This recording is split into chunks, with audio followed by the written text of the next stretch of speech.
cierto?, a nivel de cómo se regula la homeostasis a nivel de membrana, a nivel de organismo. Vimos también cómo se regulaba la homeostasis a nivel celular, comprendiendo, por ejemplo, cómo se regulaban las señales de riesgo y de muerte a nivel celular. ¿Perdón? Están todos los de arriba que están en archivos. Por alguna razón Canvas no lo dejó en el módulo, pero está en el archivo. Entonces, como digo, cómo se regula esto a nivel de célula. Y durante la clase hoy día vamos a ver respuestas que son respuestas homeostáticas sistémicas. Parte de la clase, en particular la primera parte, es algo que simplemente un rápido review de lo que vieron ustedes, muy extenso en el ramo de inmunología, así que deberíamos pasarlo más o menos rápido. ¿Ya? Pero vamos a tener una mirada levemente diferente. Durante la segunda clase vamos a revisar un poco lo que estudió con el doctor Balbuena con respecto a las clases de regeneración y reparación, para terminar con dos esquemas muy clásicos de regulación homeostática, que son la regulación neural de la presión arterial y la regulación de la temperatura. Y con eso cerramos el bloque de generalidad. Entonces esto lo revisamos al principio del curso, ¿no es cierto?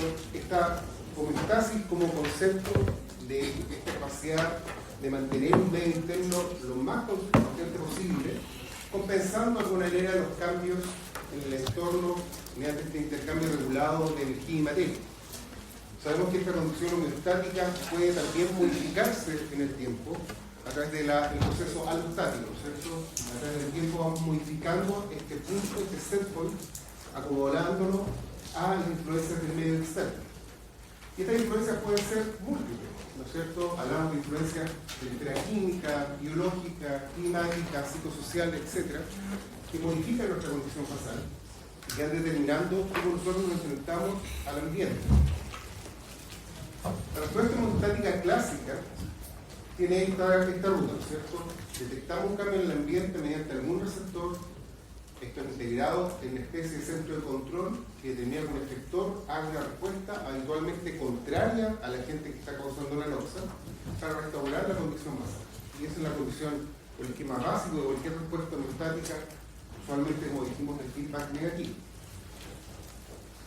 En ese contexto, la inflamación, ¿ya?, que forma parte de la respuesta, ¿no es cierto?, inmune primaria, forma parte por excelencia un mecanismo homeostático, porque es la encargada de brindar hasta cierto punto una condición de medio interno estable, ¿ya?, cuando el cuerpo, como su realidad, se enfrenta a un agente que lo daña. La inflamación es una respuesta muy compleja de defensa de un tejido vascularizado frente a cualquier agresión causada por daño celular, por toxinas, por agentes físicos como radiación, por agentes infecciosos. Ojo, muy importante, considerando que hay que siempre tener la inflamación es una respuesta exclusiva de los tejidos vascularizados. Si no hay vasculatura, no hay inflamación. ¿Sí?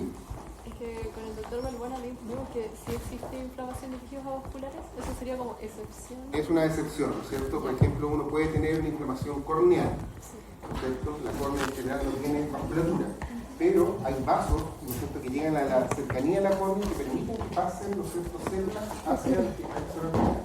Así que en general el concepto es que tiene que haber vasculatura para que lleguen las células que forman parte, vamos a ver, de la respuesta inflamatoria.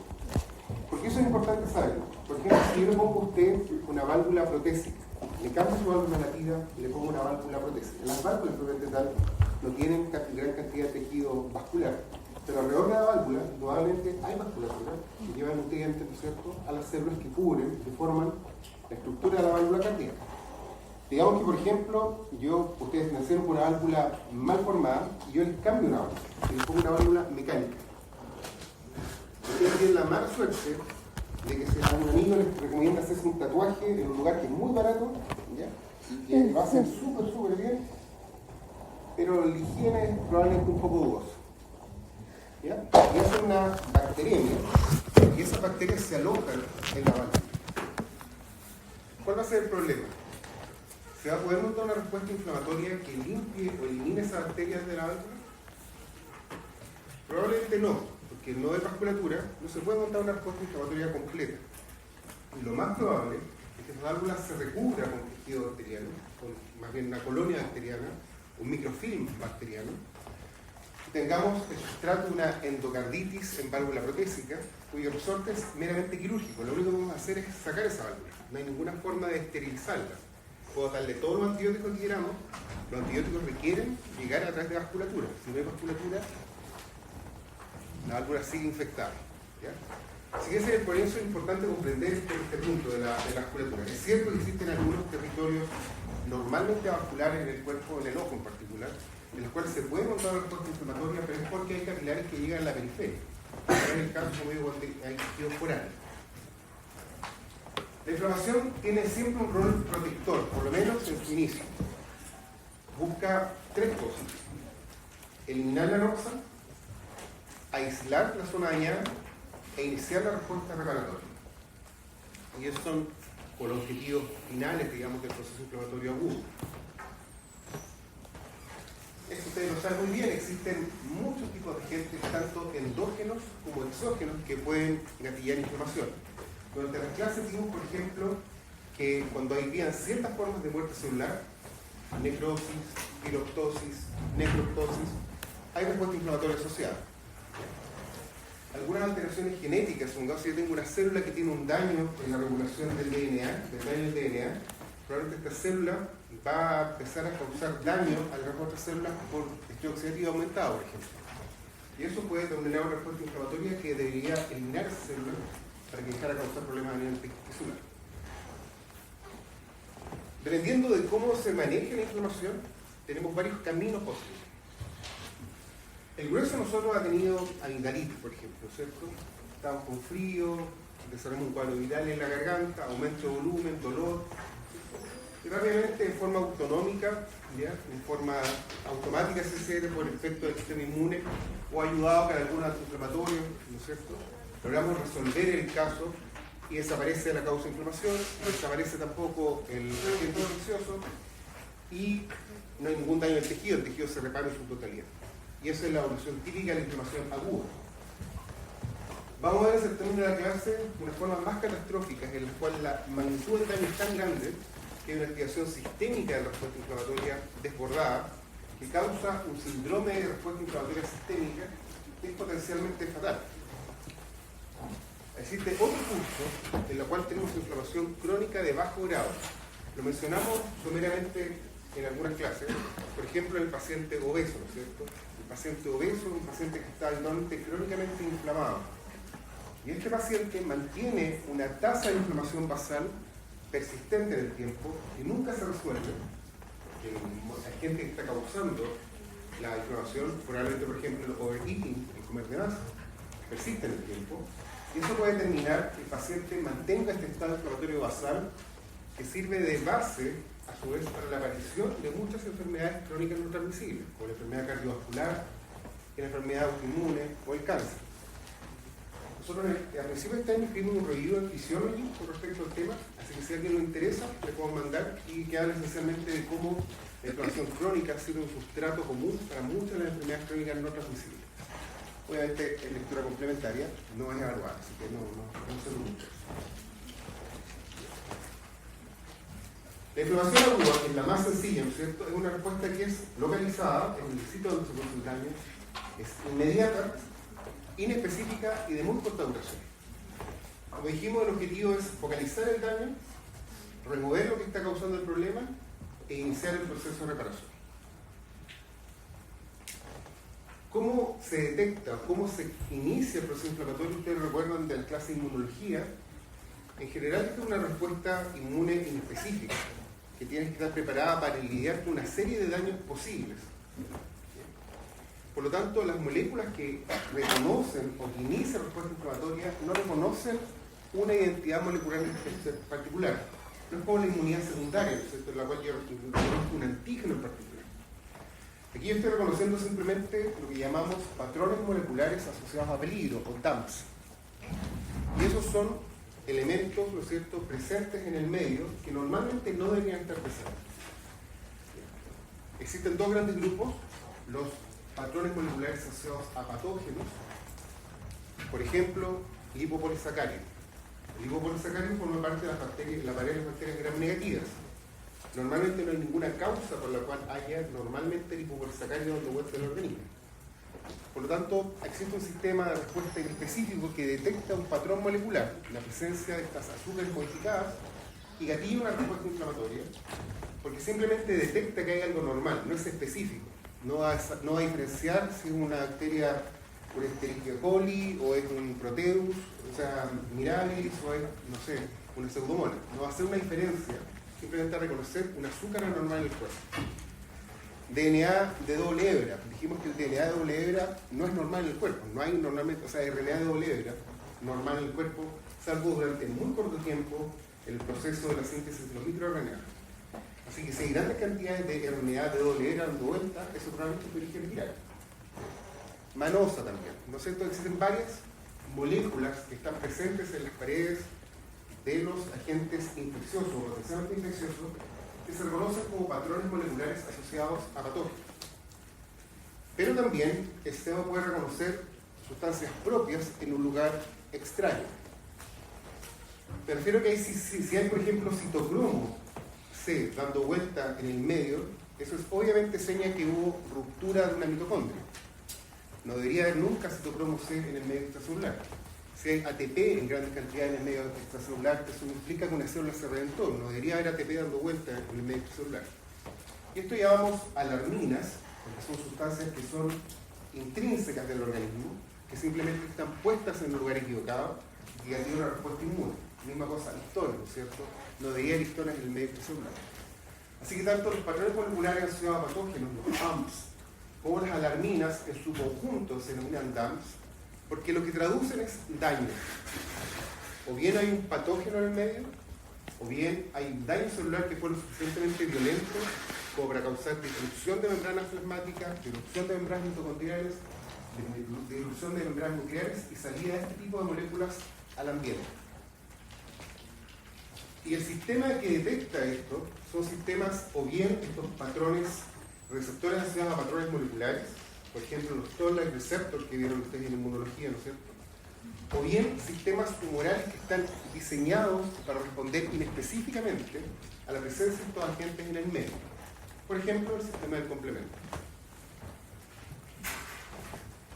Como ustedes bien recordarán, existen mediadores de esta respuesta inflamatoria que son mediadores celulares y mediadores humorales. Los vamos a ver severamente durante la clase. Estos mediadores celulares, tenemos algunos que son los profesionales, ¿no es cierto? Las células destinadas al sistema inmune propiamente tal, como los monocitos macrófagos, los polimorfonucleares, linfocitos, que forman parte ya de respuestas bien secundarias, y algunas células que pueden funcionar como bystanders, pero que igual participan, por ejemplo, las células endoteliales, las células epiteliales, los fibroblastos, que forman parte de esta respuesta, ¿bien? Pero no son células profesionales, en el sentido que no son células cuya función principal sea participar en la condición inflamatoria. De un punto de vista clínico, esto lo conocemos muy bien, cada vez que se nos inflama algo, da signos que son bastante elocuentes. ¿Cuáles son los llamados signos clásicos de la inflamación? Descritos hace, no sé, 2000 años más o menos. Son la presencia de dolor, calor, enrojecimiento, aumento de volumen y después se le agregó este concepto de impotencia funcional. Estos son los llamados signos cardinales de la inflamación y todos lo hemos vivido en el día a día, digamos. Si nos pegamos con un martillo en el dedo, ¿ya? Obviamente es doloroso, el dedo aumenta de volumen, se pone rojo, duele, y obviamente la funcionalidad de ese dedo va a disminuir mientras persiste el cuadro inflamatorio. ¿Ya? Así que en general la inflamación es bastante elocuente desde el punto de vista clínico, en la gran mayoría de los casos. La inflamación por lo menos aguda. La inflamación crónica subaguda es la que es más desafiante, porque muchas veces no podemos detectarla clínicamente, salvo que hagamos exámenes para tal. Todas estas manifestaciones clínicas obedecen a la traducción, o bien traducen un efecto a nivel tisular. En otras palabras, estos son consecuencias de los cambios que están ocurriendo en el tejido.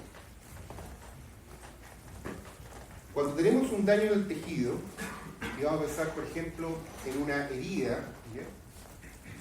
Lo primero que pasa es la liberación de mediadores humorales desde células que están presentes en forma basal en el tejido afectado. Vamos a avanzar en una herida porque es el modelo más simple, ¿no es cierto? Y vamos a continuar ese modelo hasta la clase siguiente. Entonces digamos que nos hicimos una herida con una espina de una flor, de una planta, que está además sucia.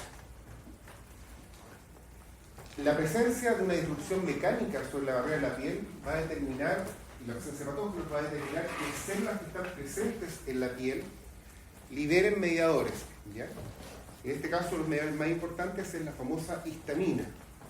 La histamina es, como dice su nombre, una amina vasoactiva, tiene un efecto en la vasculatura, y lo que va a causar como respuesta inicial es vasodilatación.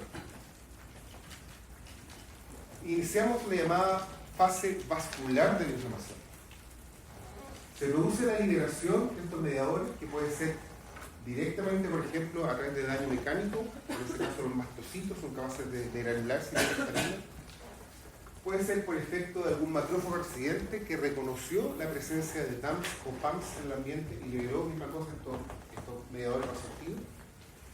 Y estos mediadores van a causar vasodilatación del plexo capilar que está irrigando esta zona.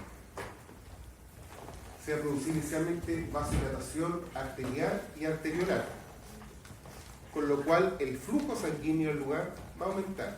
Y eso es lo llamado la hiperemia, ¿no es cierto?, reactiva de la fase inicial de la inflamación. Al mismo tiempo, la permeabilidad vascular va a aumentar. En otras palabras, las tight junctions, por ejemplo, que caracterizaban la indemnidad del endotelio, se van a relajar. Y eso va a permitir que empiece a salir exudado, líquido, y también células más adelante, hacia el espacio, ¿no es cierto?, extracelular. Al empezar a salir líquido, ¿no es cierto?, el contenido de esta vasculatura se va a empezar a hacer más denso, más viscoso, lo que va a enlentecer el flujo en esa zona. Se comprende, si uno quisiera, yo sé que en general en biología nos enseñan que las cosas no ocurren, ¿no es cierto?, para algo final, ¿no es cierto?, ocurren por causas, no para una causa final.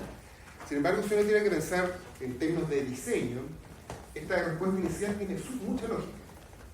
Porque lo que voy a hacer es llegar a una gran cantidad de sangre inicialmente. Voy a permitir que salgan proteínas presentes en el plasma, que son parte del sistema inmune innato, hacia el espacio extracelular y después como digo, células.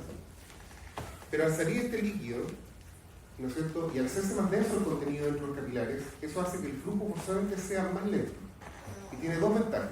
Por un lado, facilita que mis células lleguen a esa zona y se peguen a la pared del capilar, porque el flujo sanguíneo sea enlentecido. Y en segundo término también evita que si yo tenía una noxa presente ahí, se disemine rápidamente por el resto del cuerpo. En palabras, si yo tengo un veneno, por ejemplo, que está causando la respuesta, si yo enlentezco el flujo y lo confino a esa zona, ¿sí?, evito que esto siga repartiéndose por el resto del organismo. Terminado la fase vascular, empezamos con la fase celular, que depende de la activación de células endoteliales, que lo que hacen es capturar estos leucocitos que están avanzando lentamente y se empiezan a adherir a la pared del vaso. Este es un proceso que está bien caracterizado, que reconoce una serie de identidades moleculares que permiten físicamente el anclaje del leucocito a la pared del vaso, ¿no es cierto? Y ahí están puestas las selectivinas, ¿no es cierto?, la P-selectina, la E-selectina, ICAM, BECAM, etc. Estas identidades moleculares actúan en diferentes etapas del proceso, pero obviamente no son relevantes para que ustedes las aprendan. No es necesario que sepan con precisión qué está actuando en cada momento, pero sí tienen que saber que este proceso de captura, rolling, que es cada vez más lento hasta que el leucocito se para y empieza a migrar, ya sea a forma intracelular o a través de las uniones o donde están las uniones estrechas, requiere de la expresión de proteínas tanto en la superficie del endotelio como en la superficie del leucocito. Las palabras es un proceso activo en que el endotelio señaliza que hay inflamación en el tejido subyacente para capturar los leucocitos que están llegando y permitirles migrar hacia el espacio extracelular. En el proceso forman parte o participan activamente mediadores humorales, algunos de los cuales son derivados de células, por ejemplo la histamina que dijimos que se liberaba desde granos preformados en el mastocito o desde un macrófago residente del tejido que estuviera activado, pero también el óxido nítrico que sintetiza el endotelio. El óxido nítrico es un potente vasodilatador, de hecho es el vasodilatador más potente que se conoce. ¿Ya? Los derivados del ácido araquidónico, ¿ya?, que forman parte de un proceso de señalización que depende de fosfolípidos de la membrana y que es responsable de aumentar también la llegada de células, de causar inflamación, de causar dolor, de causar fiebre, para más adelante. Y también proteínas presentes normalmente en el plasma, de las cuales las más importantes son lejos el sistema de complemento y la cascada de coagulación. Ahora, si ustedes recuerdan de la clase de apoptosis, el complemento y la coagulación funcionan en una lógica muy similar a la cascada, ¿no es cierto?, de las caspasas. Estos son simófilos, enzimas que están presentes normalmente en el plasma en forma inactiva y que frente a una señal se van a empezar a activar en cadena para llevar a la formación, no sé, en el caso del complemento, por ejemplo, el complejo de ataque membrana, o en el caso de la coagulación, del trombo, ¿cierto? Esencialmente son sistemas automáticos que están presentes de forma inactiva en el plasma, pero que frente a una señal de daño se activan. ¿Cuál creen ustedes que sea la lógica de que la coagulación forma parte de la respuesta inflamatoria? ¿Por qué es importante o cuál sería la funcionalidad de activar la coagulación en contexto de un proceso de inflamación aguda?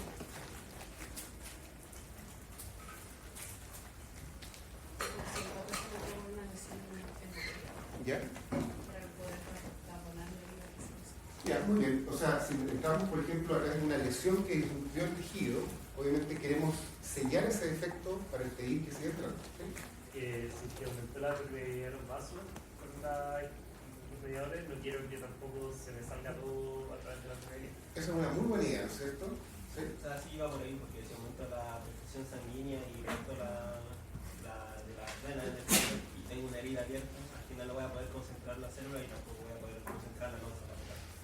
Eso probablemente tiene mucha lógica. O sea, si yo aumenté la permeabilidad, causé hiperemia, ¿no es cierto?, tengo de alguna manera poner un tapón para evitar que la noxa difunda rápidamente al resto del cuerpo, ¿no es cierto? Y como dice, permitir que se acumule la célula en esa zona puntual y obviamente, como dice tu compañera, iniciar el proceso de reparación. Así que por eso la coagulación es integral, ¿no es cierto?, al proceso de inflamación aguda. Forma parte del proceso. Esto es muy importante recordarlo para lo que hemos discutido al final de la clase con respecto a la sepsis. Fíjense que los mediadores que estamos viendo son mediadores que ¿qué hacen la vasculatura en general? ¿Dilatan o contraen la vasculatura? Son en general vasodilatadores. Los mediadores de inflamación son en general vasodilatadores y activan la coagulación. Esto está ocurriendo cuando yo me pinché el dedo con una espina de una planta infectada o cuando hice un corte en la piel. Imagínense qué puede pasar si esto se activa de forma sistémica e incontrolada. Lo vamos a discutir hacia el final de la clase. El sistema del ácido araquidónico, por ejemplo, forma parte de uno de los mediadores humorales que es más conocido, ¿no es cierto?, y depende de más bien el procedimiento enzimático de un fosfolípido de membrana. Frente a una respuesta inflamatoria, las células inflamatorias hacen un proceso sobre su propio fosfolípido de membrana y a través de enzimas como la ciclooxigenasa y la lipoxigenasa son capaces de sintetizar mediadores inflamatorios. ¿Cuál es el sentido de que las células inmunes o células inflamatorias sinteticen mediadores inflamatorios? Es obviamente expandir la respuesta. Así que, por ejemplo, el procesamiento del ácido araquidónico a través de la ciclooxigenasa determina la síntesis de prostaglandinas, y estas prostaglandinas en general juegan un rol promoviendo la vasodilatación y también la proliferación, ¿no es cierto?, de nuevos vasos que puedan formar parte de la respuesta de reparación. El tromboxano, que también es parte del efecto, parte de lo que se sintetiza cuando el ácido araquidónico es procesado a través de la ciclooxigenasa, el tromboxano lo que hace es activar las plaquetas y por lo tanto facilita o activa la respuesta de coagulación. Estas también, digamos, son las causantes de la fiebre, lo vamos a ver en la última clase, y de mucho del dolor. Por eso cuando nosotros tenemos un cuadro inflamatorio, típicamente la señora de la esquina nos dice, oiga, pero tómese un ibuprofeno o no se toma un paracetamol. Lo que hacen en general estos medicamentos, que son estos inhibidores no esteroidales de la inflamación, ¿ya? Los AINES, es que bloquean la acción de la ciclooxigenasa. Al bloquear la acción de la ciclooxigenasa, inhiben la síntesis de estas sustancias, bajando la fiebre y disminuyendo el dolor. El problema es que la ciclooxigenasa también tiene algunos roles fisiológicos. Por ejemplo, es responsable de respuestas de protección a nivel del gas del estómago y también regula algo de la perfusión renal. Si cuando yo tomo muchos antiinflamatorios, puedo dañar, por ejemplo, la producción de mucus en el estómago, aumentando el riesgo de hacer úlceras, ¿no es cierto? O causar daño al riñón al alterar su perfusión. Y eso es un efecto adverso típico de una persona que abusa de este tipo de antiinflamatorios. La lipoxigenasa también es otra enzima que puede degradar el riñón. En este caso lo que sintetizan son esencialmente los leucotrienos. Los leucotrienos tienen un rol tanto en la respuesta inflamatoria como también en la respuesta de la alergia. ¿Ya? Y algunos que de acá que sean asmáticos como yo conocerán el Montelukast. Por ejemplo, el Montelukast inhibe la acción del leucotrieno, disminuyendo las respuestas del asma bronquial. De los sistemas humorales que están presentes en el plasma, y como digo, esto es muy somero porque esto lo vieron en detalle en inmunología, el complemento es probablemente uno de los más importantes. El sistema de complemento, al igual que la cascada de coagulación y al igual que la cascada de las caspasas, como digo, es una serie de simógenos que es capaz de activarse en bloque, y activarse secuencialmente. Un elemento del complemento activado es capaz de equilibrar otro complemento, otra zona del complemento y así sucesivamente. ¿A qué responde el complemento? El complemento se puede activar, por ejemplo, en presencia de anticuerpos adheridos a una sustancia o a un patógeno, digamos, ¿cierto? Pero también es capaz de activarse en forma automática cuando, por ejemplo, una proteína, la proteína que liga manosa, la lectina que liga manosa, mannose binding lectin, una proteína presente normalmente en el plasma, se une a la pared de una bacteria. Las bacterias tienen manosa en su superficie exterior. La manosa no es un azúcar que esté presente normalmente en el organismo. Y la presencia de mannose binding lectins activa proteínas asociadas, ¿no es cierto?, a la lectina que une a manosa, que es capaz de activar directamente el complemento. Los puntos finales de esta respuesta son siempre los mismos. El complemento C3 es clivado por una convertasa que se sintetizó a partir del mismo elemento del complemento corriente arriba, formando dos fragmentos, el C3A y el C3D. El C3D forma parte de la C5 convertasa, que desgraba el complemento 5 en C5A y en C5B. Y el C5B es el que polimeriza, ¿no es cierto?, formando un poro con 9 unidades similares que se arma sobre la pared de la bacteria, abriendo físicamente un hoyo en la membrana, ¿ya? Y obviamente una célula que tiene un hoyo en la membrana, lo vimos en la primera clase, no puede mantenerse en su homeostasis ni electrolítica ni de volumen y se revienta. Ahora, el complejo de ataque membrana no es el único efecto que tiene el complemento, ¿ya? Dado que algunos fractores, como por ejemplo el C3B, es capaz de pegarse en la pared del patógeno o de lo que esté causando la respuesta inflamatoria y hacerlo más apetecible para las células fagocíticas. Y esto es porque las células fagocíticas tienen receptores específicos contra el C3B. Es como sazonar un patógeno, ¿ya? Lo va a hacer más apetecible para el macrófago, lo va a opsonizar. De la misma manera, fragmentos como el C3A o el C5A funcionan como quimioquinas. ¿Qué significa esto? Que existen receptores dedicados en superficie de zonas inflamatorias, por ejemplo el CXCR5, que va a hacer que células del sistema inmune se dirijan hacia el sitio de inflamación porque detectan que hay una concentración de estos factores en esa zona y se mueven simplemente a favor del gradiente. Son atraídos al sitio de inflamación porque en el sitio de inflamación se están produciendo grandes cantidades de estos fragmentos del complemento. Son por lo tanto quimiotratantes. Así que estas sustancias, ¿no es cierto?, parte del complemento, funcionan como opsoninas, en otras palabras, son capaces de aumentar la fagocitosis del tejido pulmonar patógeno. Son quimioquinas o anafilotoxinas, se denominan antiguamente. Las palabras son capaces de atraer otros elementos del sistema inmune al sitio de inflamación. Y también forman parte de la estructuración del complejo de ataque membrana, que es este polímero de C5b, que es capaz de formarse sobre la superficie de la célula y interrumpir la unidad de la membrana, causando daño osmótico y muerte celular. Así que, simplemente a modo general, es que existen factores humorales como la histamina, el complemento, las prostaglandinas, el leucotrieno, que forman parte de esta respuesta humoral y que está ocurriendo en simultáneo, ¿no es cierto?, a los procesos tanto vasculares como celulares que caracterizan la inflamación aguda. Ahora, ¿qué es lo que hace que una persona tenga una amigdalitis y esto desaparezca al cabo de 2 o 3 días versus una persona que, como vieron durante la clase de inflamación crónica, empieza a desarrollar, por ejemplo, una artritis reumatoide y mantiene una inflamación crónica sobre un tejido? Probablemente la gran diferencia entre una inflamación aguda en el cual el patógeno es removido y evoluciona hacia la resolución de una inflamación crónica depende exclusivamente de eso, de la capacidad real que tenemos de eliminar el patógeno o el agente de daño. Si logramos eliminarlo, probablemente eso va a llevar a la resolución del cuadro inflamatorio. Sin embargo, si el patógeno o el agente de daño persiste en el tiempo,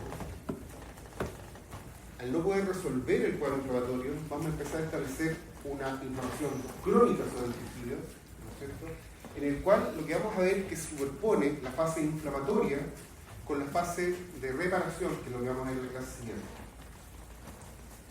Si yo fumo 10 cigarrillos al día, yo estoy causando un daño inflamatorio crónico sobre mi endotelio bronquial, ¿cierto?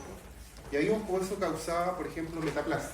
Hacía que cambiara la anatomía, ¿no es cierto?, del epitelio que cubre el bronquio. Sin embargo, van a haber pasos de material particulado a través de la vasculatura hacia todo el organismo. Y eso va a gatillar una respuesta inflamatoria, porque normalmente no tenemos ni sílice, ni azufre, ni cosas así dando vueltas libre en el organismo, ni material particulado fino. Y esta respuesta inflamatoria crónica, en la medida que no podemos resolverla, en la medida que no podemos dejar de fumar, va a causar la activación crónica de esta respuesta inflamatoria, va a causar que, por ejemplo, en el pulmón se sobrepongan mecanismos, ¿no es cierto?, inflamatorios que están destruyendo, causando daño tisular, y mecanismos que lo que están haciendo es tratar de repararlo. Para, por ejemplo, procesos de fibrosis y reparación. Y es seguramente una de las bases fisiopatológicas del EPOC. Recuerden que en la clase de discusión conversamos del eczema, ¿no es cierto?, cómo hacíamos que perdiera superficie del alvéolo. Bueno, probablemente este es el sustrato.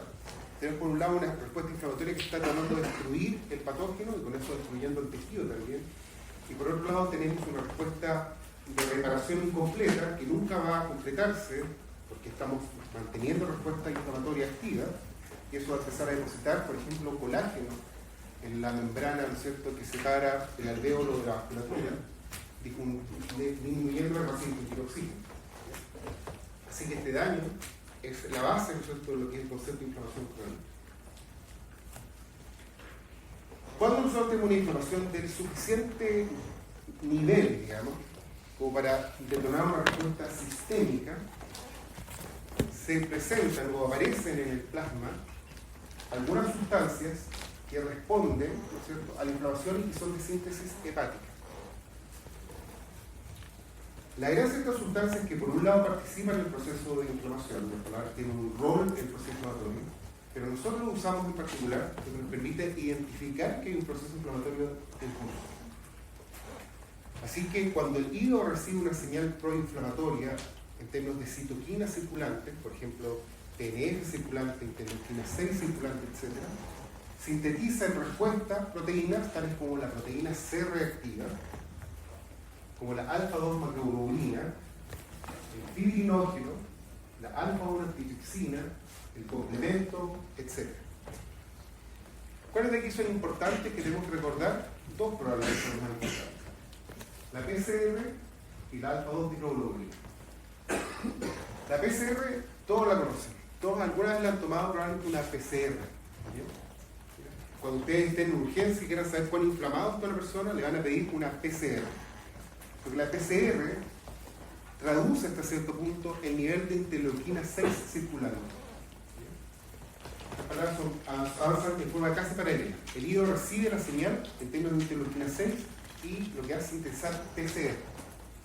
La PCR se aumenta en cualquier proceso inflamatorio. No nos puede decir cuál es la causa del proceso inflamatorio. ¿Ya?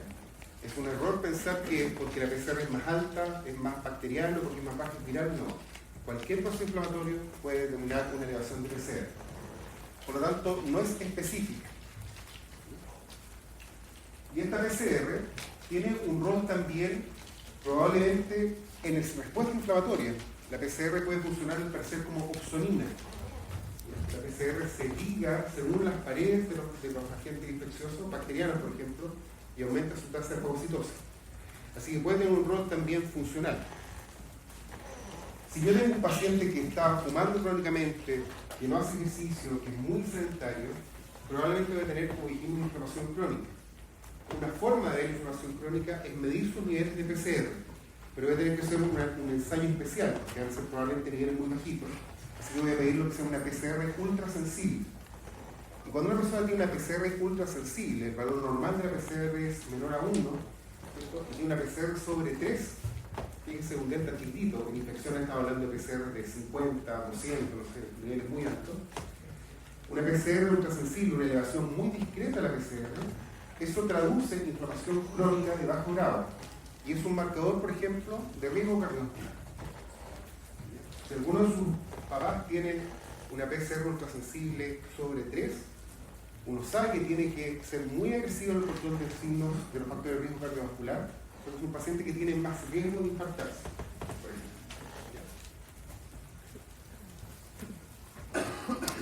Cuando uno en clínica evalúa inflamación, obviamente evaluamos, ¿no es cierto?, los aspectos locales, el aumento de volumen, el dolor, la hinchazón, el calor, la impotencia funcional, los signos cardinales.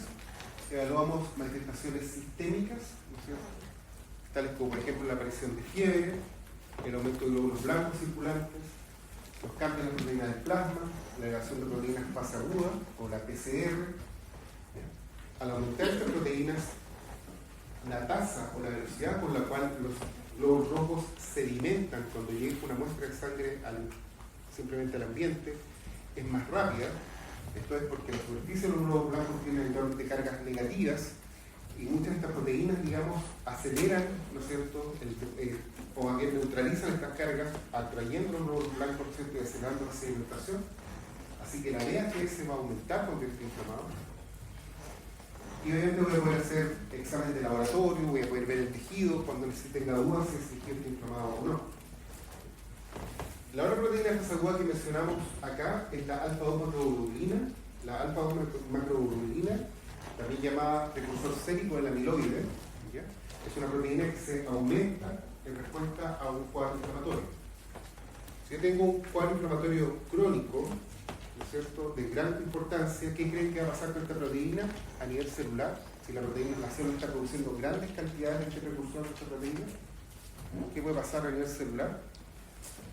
Cuando una célula está estresada y producida gran cantidad de proteína, ante la apoptosis, ¿qué hace? Respuesta a proteína mal plegada, ¿cierto? Existe la posibilidad de que estoy sintetizando mucha proteína, ¿cierto?, que tiene una respuesta a proteína mal plegada. Si superamos esa respuesta, lo que va a empezar es que se van a empezar a producir depósitos de proteína y la acumulación de estas proteínas anormales es la forma como se genera un tipo de amiloidosis, que es una enfermedad sistémica por depósito de proteínas mal plegadas, en este caso un amiloide tipo A. El amiloide tipo A ocurre en contexto de cuadros inflamatorios crónicos por acumulación de estas proteínas de fase aguda, ¿no es cierto?, en particular el precursor sérico del amiloide, el cual se deposita en el tejido nervioso, se deposita en el corazón, se deposita en las vísceras, causando las alteraciones clásicas de la amiloidosis. ¿Cómo terminamos el proceso? En condiciones ideales, ¿no es cierto?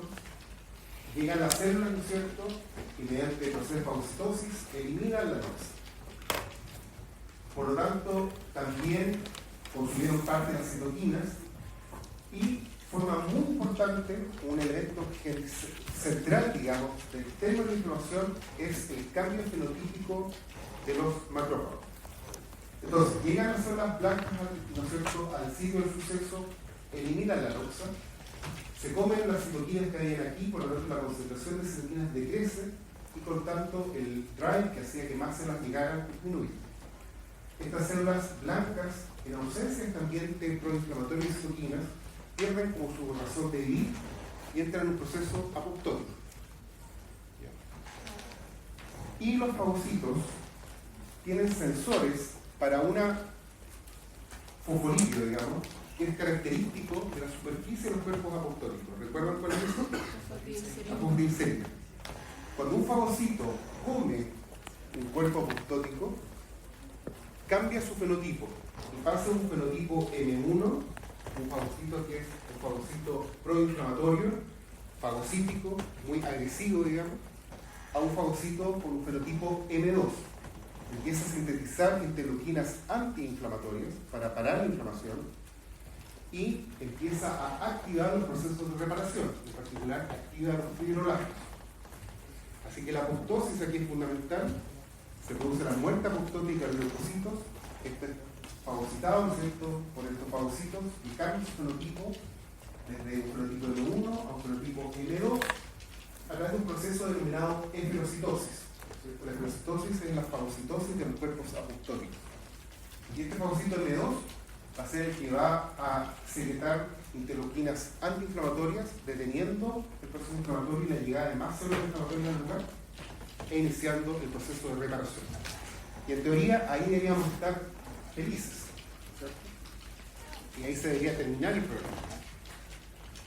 El problema está en que no siempre, como digo, somos capaces de eliminar el proceso inflamatorio.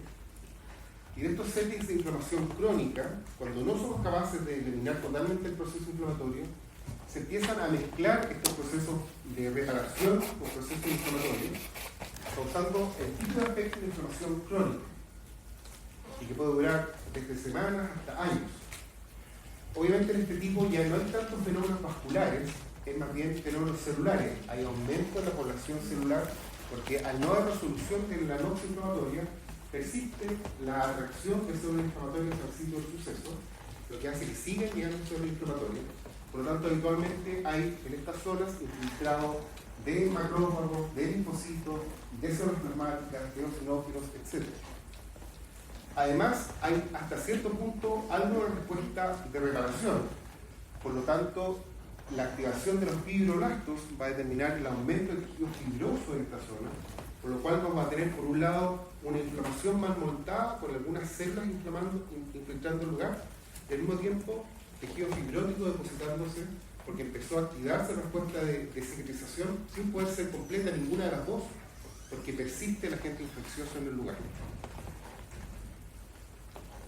¿En qué condiciones vamos a ver esto? Seguramente vieron ejemplos en la clase del doctor Balbuena. Por ejemplo, en respuesta a un agente que yo no pueda remover simplemente. Mycobacterium tuberculosis, típicamente. Los Mycobacterium tienen una serie de sistemas que permiten escapar de la fagocitosis, por lo tanto persiste el Mycobacterium y lo que hace el cuerpo es simplemente aislarlo.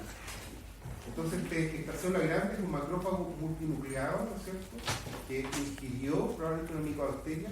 Y lo que hace el organismo es aislar esta zona, generando, ¿no es cierto?, esta empalizada de células que alejan o separan esta zona del resto del tejido. Sin embargo, acá va a persistir una respuesta inflamatoria crónica en la medida que no podemos resolver el agente. ¿Eso lo enseñamos como granuloma? Esto es un granuloma, exactamente. Entonces también va a haber granulomas, por ejemplo, en respuesta a, por ejemplo, en la restricción de asbestos. ¿Ya? Muchas veces la construcción antigua usaba asbesto como aislante. El asbesto lamentablemente forma lesiones granulomatosas. Sílice, los mineros que trabajan el carbón inhalan polvo. ¿Ya? Obviamente nosotros no podemos remover el polvo de los pulmones, y lo que se hace es que forman granulomas en relación a personas donde hay daño y forma es el sustrato sobre el cual ocurre la silicosis o la neumoconiosis, ¿ya? Algunos agentes patógenos, como por ejemplo la tuberculosis, también la sífilis puede causar daño granulomatoso en el sistema nervioso central. Así que este es un ejemplo clásico, ¿cierto?, de por qué hay inflamación crónica. No pude eliminar el agente. Otra forma clásica de inflamación crónica es el asma. En este caso, no es que la gente no pueda eliminarlo, sino que mi sistema está preparado para responder excesivamente a un agente ambiental. Las palabras, tengo mastocitos que están cargados, ¿no es cierto?, y preparados para responder explosivamente a un agente como por ejemplo el pelo del gato, ¿ya? Entonces cada vez que me ponga pelo de gato, y lamentablemente no vamos a poder eliminar los gatos del planeta, ¿no es cierto?, entonces van a haber siempre pelo de gato en la casa de alguien, ¿ya?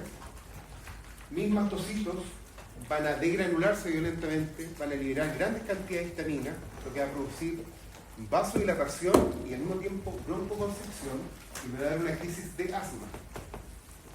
Esto es crónico, y el tratamiento del asma es crónico, porque no voy a poder eliminar ni el antígeno, que es el alérgeno, ni tampoco voy a poder modificar esta condición basal, ¿no es cierto?, genéticamente heredada, que determina esta hiperreactividad frente a un antígeno presente en el ambiente.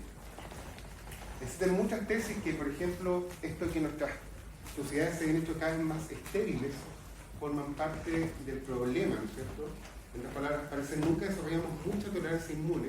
Existe algo de la teoría inmunológica de la alergia, en la cual sociedades más occidentales que tienen menos exposición a alérgenos en la infancia desarrollan más alergias porque nunca desarrollan tolerancia inmune, ¿ya? En otras palabras, por ejemplo, si uno la alergia al maní, por ejemplo, es una cuestión que es casi exclusiva de Europa y Estados Unidos. En Europa y Estados Unidos, la alergia al maní es una realidad. La gente le da el maní y ya se choca anafiláctica, y se muere por eso. En Asia, caros chicos con maní, pero así, desde después del pecho materno, faltáis con maní, digamos. Esa es como la transición alimentaria. Acá también nuestra población es muy rara el maní. Entonces algunos dicen que hay algo, ¿no es cierto?, de esta ausencia de exposición a antígenos que termina menos tolerancia inmune por estar en la base de este problema. Otro problema que ustedes conocen bien es el problema de la autoinmunidad. Normalmente en la autogénesis del linfocito T, una vez que el linfocito T produjo su rearreglo, ¿no es cierto?, somático de su receptor del linfocito T, es presentado en tejidos como el timo. Si este linfocito T es capaz de reaccionar agresivamente contra un antígeno propio, presentado a través de un complejo de incompatibilidad, en este caso tipo 1, ¿qué va a hacer el cuerpo? Va a eliminar en general este linfocito T a través de un proceso de ¿qué tipo? ¿Qué tipo de muerte celular que ustedes quieren hacer acá? Apoptosis. Y una apoptosis por ruta extrínseca o intrínseca. Extrínseca. Lo que va a hacer es que las células presentes en el timo le van a presentar Fas ligando. Fas ligando es un ligando de muerte. Por lo tanto, esta célula va a entrar en apoptosis y va a morir. Existe un mínimo de linfocitos T autorreactivos en todos nosotros, que son los linfocitos T CD8 reguladores. Y esos son los únicos linfocitos reactivos, autorreactivos que se permiten en el cuerpo. Y la función de esto es apagar las respuestas inmunes autoinmunes. ¿Ya? Lo que hacen es inhibir respuestas autoinmunes. Si en la ontogénesis de los linfocitos T hubo un error, hubo un problema, y no se produjo esta delesión del repertorio autoinmune, existe la posibilidad que tenga yo o que desarrolle linfocitos que sean capaces de activarse contra antígenos propios. Y eso probablemente es parte de la base de enfermedades autoinmunes, como por ejemplo la artritis reumatoide, en la cual los linfocitos atacan proteínas presentes en la sinovia, la membrana que recubre la articulación. Obviamente no van a poder eliminar, ¿no es cierto?, las proteínas totalmente, de tal manera que la articulación va a estar crónicamente inflamada y el paciente va a tener estas típicas deformidades, ¿no es cierto?, de las manos, producto de una mezcla entre una respuesta inmune crónica, ¿no es cierto?, sobre el tejido, y al mismo tiempo algún grado de reacción fibrosa que nunca llega a término en la medida que el antígeno, que en este caso es una proteína propia, está siempre presente en la membrana sinovial normal. Un problema más complejo es esta inflamación crónica que depende, por ejemplo, de los hábitos. ¿Ya? Lo que tienen acá ustedes es un adipocito y en rojo son células inmunes. Normalmente en el tejido adiposo existen muy pocas células inmunes. Y si hay células inmunes son habitualmente macrófagos de la estirpe M2, macrófagos antiinflamatorios, que producen interleuquinas 10, ¿no es cierto?, que producen señales antiinflamatorias. Cada vez que yo como un McDonald's o un Kentucky, y Kentucky lo digo con centro de causa, porque el jueves me comí en Kentucky casi me morí ya, ¿no? Lo que hacen estos productos es causar una micro respuesta inflamatoria a nivel del tejido graso. ¿No? Y una respuesta medible. Esta micro respuesta inflamatoria es normalmente yugulada rápidamente, tiene más bien un rol de señalización. Sin embargo, si yo sostengo en el tiempo, si yo empiezo a alimentar de Kentucky, lo que va a pasar es que mi medio interno a nivel tejido adiposo se va a inflamar.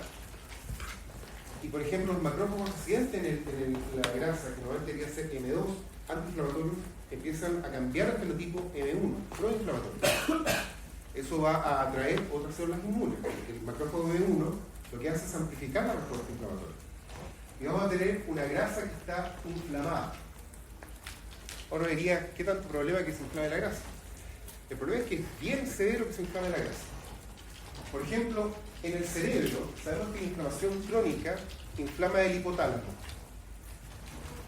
El hipotálamo forma parte del sistema de leptina que normalmente debería regular la ingesta. Cuando nosotros, ¿no es cierto?, comemos grandes cantidades de comida, si libera leptina, la leptina llega al hipotálamo y es una señal de saciedad. Dice, oye, no hay que comer más, llegamos a la cantidad de proteínas que necesitamos. Si se produce resistencia a la leptina, uno siente hambre. Las personas que tenemos sobrepeso u obesidad, sentimos hambre. No es que la gente tenga ganas de comer porque es lesa, porque no entienda, porque sea porfiada. Es porque físicamente tiene hambre. Tiene ganas de comer algo dulce. Por mucho que conscientemente sepan que no tienen que comer más. Y eso es porque hay una señal del cerebro que le dice, oye, no estamos saciados. Y la causa de eso es inflamación sobre el tejido hipotalámico. Si no resolvemos esto, el paciente va a seguir pasando la mal. El macrófago, el tejido adiposo, como digo, se inflamó, ¿ya? Y esta inflamación del tejido adiposo hace, por ejemplo, que los adipocitos aumenten de tamaño. Expande el tejido adiposo. A nivel del hígado, ¿no es cierto? El hígado va a empezar a depositar grasa en su interior y eso va a hacer que la población de células residentes en el hígado, pongamos el hígado tiene gran cantidad de macrófagos tipo células de Kupffer y también linfocitos, ¿no es cierto?, del tipo regulatorio, que son inhibidores de la autoinmunidad, va a cambiar y aumentar la población de linfocitos tipo natural killer, que son células que son muy agresivas que matan otras células. El daño metabólico en el hígado se traduce en esteatohepatitis no alcohólica, depósito de grasa, el famoso hígado graso, y en algunos pacientes puede llegar al daño hepático crónico por este mecanismo. ¿Sí? Hay una pregunta. ¿Hay medicamentos como, por ejemplo, medicamentos como la liraglutida o cosas así para bajar de peso actual sobre el hipotálamo? Existe cierta evidencia que el liraglutida lo que hace es como es un análogo del GLP-1, ¿cierto? Esencialmente su efecto es más bien facilitando la liberación de insulina, ¿no es cierto?, en la fase preparatoria, ¿no es cierto?, funcionando como incretina. Sin embargo, tiene cierto efecto también en el hipotálamo central, produciendo sensación de saciedad. ¿Ya? También enlentece mucho el vaciamiento gástrico, lo que hace que la gente sienta que la guatita está más llena, y también es parte de los efectos adversos, porque el liraglutide o el semaglutide hace que la gente sienta distensión gástrica, reflujo, etc. ¿Ya? Pero por ejemplo se ha tratado, yo sé que ustedes no conocen el efecto, pero existe un fármaco, digamos, una droga, que es el cannabis. Yo sé que no es desconocido, pero eso lo estoy contando. El cannabis tiene una sustancia, ¿no es cierto?, los cannabinoles, el tetrahidrocannabinol, y el tetrahidrocannabinol funciona sobre un sistema de regulación central, ¿no es cierto?, receptores endocannabinoides. Y los receptores endocannabinoides tienen que ver con la regulación del apetito. Así que si uno modifica la acción, ¿no es cierto?, cuando uno está con un efecto de cannabis y baja bruscamente el nivel de tetraidrocannabinol, se produce un fenómeno misterioso que se llama, no sé, la paria o algo así, el hambre, y les da por comer una cantidad de calorías así, pero brutal. Entonces a alguien se le ocurrió brillantemente, bueno, si mantenemos parcialmente ocupados estos receptores, podríamos bloquear la sensación de hambre. Y hubo efectivamente unos fármacos que lo que hacían serían agonistas parciales del sistema endocannabinoide. Así que lo que hacía es que uno tomaba estos medicamentos y dejaba de tomar, efectivamente. El problema es también que se deprimía y aumentaba el riesgo de depresiones graves. Así que obviamente salieron del mercado después de un par de años de observación, porque claro, no hay ninguna gracia bajar de peso y estar deprimido así para morirse todos los días. Pero esencialmente ese es el problema de la obesidad, ¿ya? El problema de la obesidad. También el depósito de grasa en el músculo, se inflama el músculo y eso hace que el músculo se torne resistente a la insulina. El gran responsable de consumir el exceso de azúcar que tomamos cada vez que nosotros ingerimos una barra de chocolate son los músculos, y lo van a guardar como glicógeno. Para hacerlo, tienen que tener insulina, que era la que hacía que el GLUT4 saliera en el centro de las vesículas, se expresara en membrana y permitiera que la glucosa entrara al interior. Si no tengo una buena respuesta de insulina, no voy a ser capaz de mover los GLUT4 del músculo, por lo tanto la glucosa no va a entrar al músculo. ¿A dónde va a entrar? Al tejido que siempre responde a insulina, la grasa. Por lo tanto, a diferencia de lo que pasa en una persona sana cuando come azúcar, el exceso se deposita en músculo, en una persona que tiene resistencia a la insulina, el exceso se deposita en la grasa. ¿Ya? Hay una pregunta ahí en... Sí, que ustedes como causarle estos ejemplo como del McDonald's, pero el fondo es por comer comida chatarra o por comer mucha comida, porque hay gente que es como comiéndote azúcar. Es verdad, sí. Es una pregunta súper interesante. Probablemente podemos tener grados de maldad diferentes, ¿cierto? Mayor grado de perversidad, comida chatarra. ¿Por qué? Comida ultraprocesada, rica en ácidos grasos trans, que son de por sí solos proinflamatorios, con grandes cantidades de azúcar. Para que ustedes sepan, la azúcar que uno ingiere en forma líquida no se sensa como dentro del ingesta. El cuerpo humano no es capaz de sensar calorías ingeridas en forma líquida. Todo lo hemos evidenciado. Todos nosotros hemos tomado una lata de Coca-Cola y no hemos comido un completo al lado. ¿No es cierto? ¿Cuántas calorías tiene una lata de Coca-Cola? 200. Una de Coca-Cola normal. Para que le guste la Coca-Cola normal, 200 calorías. Eso equivale grosso modo a una yuya. Si ustedes se comieran una yuya, probablemente no se comerían el completo tan felices. Porque el cuerpo sensa, ¿no es cierto? Cuando yo ingiero las calorías en forma sólida, que ingerí comida, y se activa el sistema de leptina, y me dice, oye, ya comiste una lluvia, ¿cachai? No, rosa, ¿cierto? Sin embargo, si me tomo una Coca-Cola, perfectamente me voy a poder comer uno o dos completos, sin ningún problema.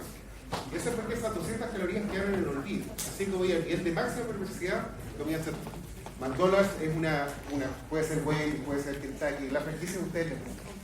¿Ya? Es probable que el overeating también tenga un rol. Probablemente personas que comen de más. ¿Ya? También son personas que pueden ser de inflamación crónica. Sin embargo, es más difícil. Porque normalmente, para partir esto, tienes que de alguna manera superar mecanismos normales de regulación del ingesta. ¿Ya? ¿Qué pasa con personas que son delgadas pero que comen muy mal? Claro, es probable, existe, digamos, lo que se llama el fofisano, ¿no es cierto? El fofisano, que era persona que está obesa, pero que no tiene marcadores de inflamación elevada. Y probablemente es overeating. Ese paciente muchas veces, con un poco de régimen de ejercicio, vuelve a la condición normal. Es también el paciente delgado que se alimenta pesa.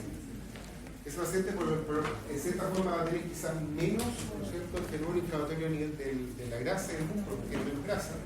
Sin embargo, va a tener todos los efectos perniciosos de una ingesta excesiva de azúcar o grasa saturada. Así que, lamentablemente, esto no es un problema que sea simplemente restringir la ingesta calórica. Probablemente es restringir la ingesta calórica, pero con alimentación de mejor calidad. ¿Sí?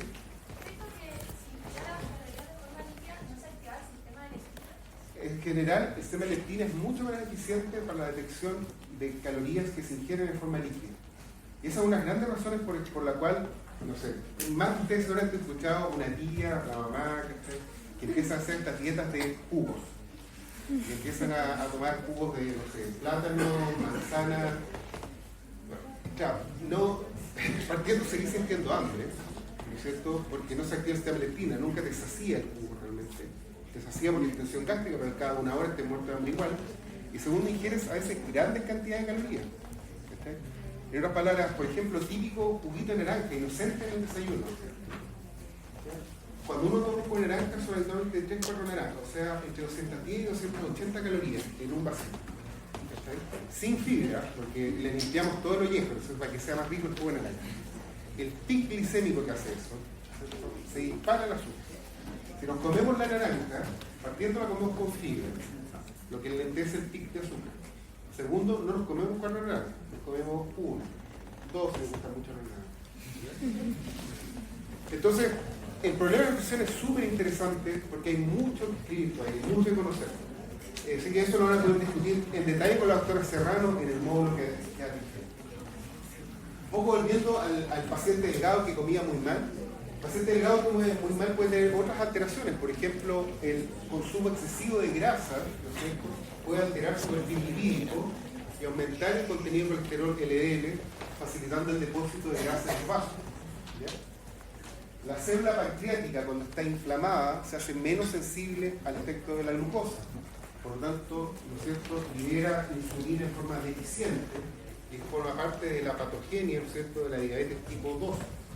Así que la inflamación, o ven ustedes, crónica, está en el pilar de muchas de las patologías que vemos en el largo plazo.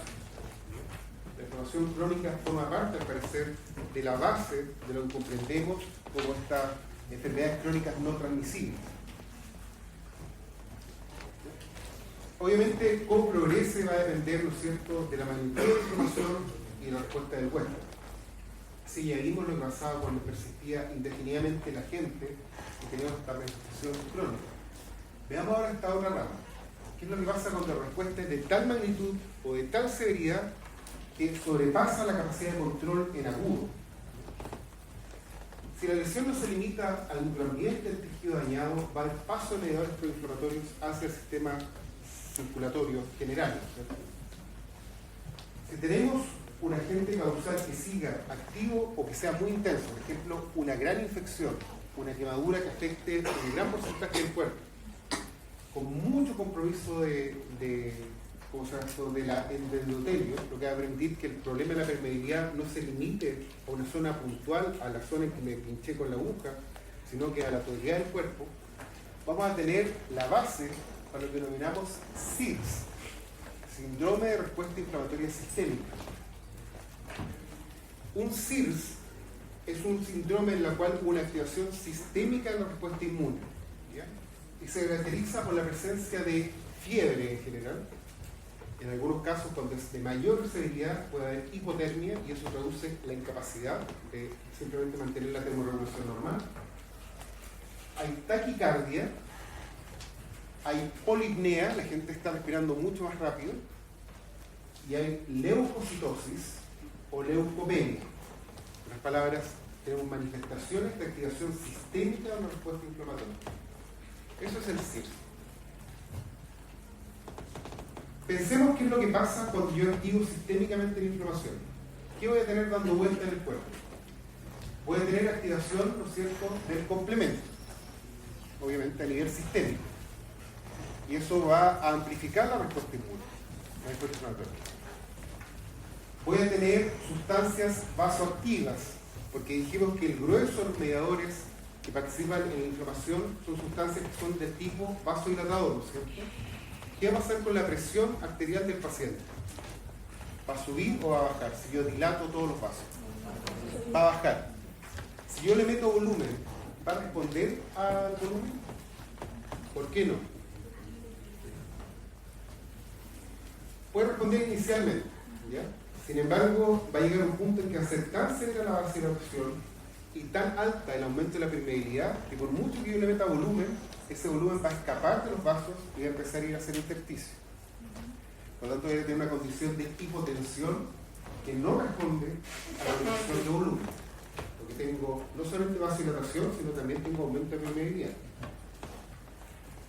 Voy a tener al mismo tiempo activación de las cascadas de coagulación. ¿ya? Por lo tanto, puede ocurrir que empiece a ocurrir coagulación espontánea dentro de zonas que no son las zonas que está ocurriendo la inflamación proventural. Entonces termina una coagulación intravascular diseminada. Por otro lado, van a haber algunos macrófagos que van a fagocitar algunos cuerpos, ¿no es cierto?, antiapoptóticos que estén presentes ahí y que hagan el cambio de un fenotipo M1 a un fenotipo M2. Son macrófagos antiinflamatorios. Por lo tanto, el organismo se va a tornar anérgico para otros agentes. En otras palabras, yo por ejemplo tuve una gran quemadura, estoy muy inflamado, hipotenso, me pasa un volumen y el volumen escapa en mis vasos y se va a hacer intersticio, estoy hinchado. ¿Cómo creen que va a ser mi capacidad de respuesta frente, por ejemplo, un agente infeccioso que inhale por vía respiratoria? Súper mal. ¿Por qué? Porque voy a estar anérgico para otros agentes, voy a estar como concentrando mis elementos para defender esto. Bueno, esa es la base fisiopatológica del shock. Shock es un cuadro de hipotensión refractaria que no responde a la administración de fluidos endovenosos. Esa es la definición más básica del shock, digamos. Por lo tanto, para normalizar la presión requiere usar drogas que modifiquen externamente, ¿no es cierto?, el tono vascular de los vasos. Estas drogas son las llamadas drogas vasoactivas, como la adrenalina o la noradrenalina. ¿Ya? Obviamente, los tejidos que estén en la condición de shock no van a recibir la cantidad de sangre que requieren, con el oxígeno, los nutrientes que requieren para realizar su función. Por lo tanto, estas células van a sacrificar su metabolismo mitocondrial y van a caer en formas más básicas de metabolismo, como el metabolismo glicolítico. Cuando la glicólisis de las clases de, ¿no es cierto?, de primer año no termina en la síntesis de piruvato para entrar a Krebs, ¿qué pasa con ese piruvato en el célula? ¿En qué se transforma? En lactato. Por lo tanto, voy a tener acidosis láctica, voy a tener acumulación de lactato en los tejidos. ¿Ya? El shock séptico es una forma grave de un CIRS no controlado por un agente infeccioso. Es una de las causas más frecuentes porque la persona ingrese a una UCI. En Chile, de todas las pacientes que están en la UCI, un tercio está ahí por un shock séptico. Si yo tengo un CIRS común y silvestre, mi riesgo de morir es relativamente bajo, 7%. Sin embargo, si yo tengo un shock séptico, la mortalidad es de un 30 a un 40%. Si yo tengo un shock cardiogénico, en el cual el problema inicial es del corazón, mi chance de salir vivo de ahí es de menos de un 50%. Así que el shock es un problema que ustedes van a ver muchas veces en su carrera, lamentablemente. ¿Ah? Probablemente, cada vez que uno, en general, vamos a ver aquí, uno habla de la gravedad del shock en base a cuántas esferas o cuántos sistemas estén fallando. ¿Ya? La falla orgánica múltiple, ¿no es cierto?, que plantea su compañero, es cuando tenemos difusión de muchos sistemas cardiovascular, renal, respiratorio, ¿no es cierto?, producto de esta respuesta inflamatoria descontrolada. Y eso obviamente aumenta la mortalidad. Existen varios scores, como por ejemplo el score Apache, que lo que evalúa es la cantidad de disfunciones que tiene el paciente. Mientras más disfunciones, más mortalidad. ¿Ya? También es un criterio como el SOFA o el QSOFA, que dice que si el paciente está respirando muy rápido, está con una conciencia alterada, está desorientado y está hipotenso, es un paciente que tiene mayor mortalidad. La tarea que ustedes tienen que resolver, y van a tener una semana para resolverla, la última tarea, esencialmente se refiere a esto. Un paciente de 80 años que llega con estas condiciones, ¿ya?, ¿no es cierto?, a un servicio de urgencia. Lo bueno es que con las clases de fisiopatología ya sabemos, grosso modo, cuál es el problema y quizás cómo podríamos tratarlo. Una forma de ver la microperfusión, la perfusión tisular, ¿ya?, son las livideces. Es un aspecto moteado, morado en las extremidades que habla de hipoperfusión tisular. Cuando uno ve livideces, siempre se buscan en las eminencias acrales, por ejemplo en las rodillas, también aparecen en las manos, en la nariz, en las orejas. Mientras más grande sea el área cubierta por livideces, ¿ya?, mayor, ¿no es cierto?, es la mortalidad del paciente porque hay más disfunción microvascular. Siempre estos cuadros de falla y de shock y de respuesta inflamatoria aguda, aquí el tiempo es oro. La primera hora es crítica para iniciar medidas que lleven a la sobrevida del paciente. Si uno es capaz en la primera hora de empezar a tratar el agente infeccioso, aunque sea un poco disparando con una escopeta a cualquier cosa que pueda haber, antes de tratar de encontrar la causa específica, y restablecer la fisiología normal, por ejemplo, aportando volumen, mejorando la perfusión con drogas vasoactivas, uno va a lograr sacar al paciente adelante. Si no, los pacientes van a fallecer. Perfecto. 20 minutos de receso para la siguiente clase.